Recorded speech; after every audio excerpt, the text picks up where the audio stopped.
Markus Obb, kauden avauspeli on ohi, tuli tappio. Joo, tappio tuli tänään.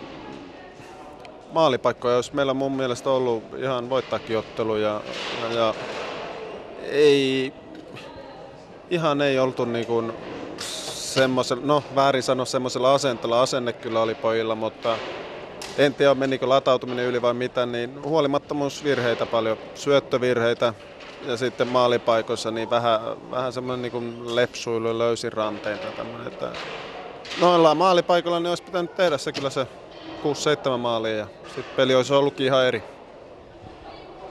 Te nostitte vähän karvausta jo viime vuotta vastaan tänä vuonna, että miten se toimi tänään? Ajoittain se toimii oikein hyvin.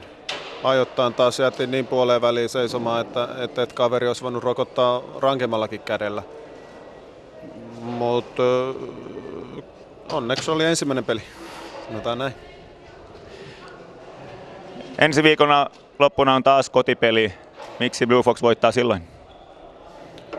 Tehdään enemmän maaleja, tehdään paikoista maaleja, ollaan pikkasen aktiivisempia maalieissa, halutaan mennä sinne maaliin eteen ja tehdä niitä maaleja.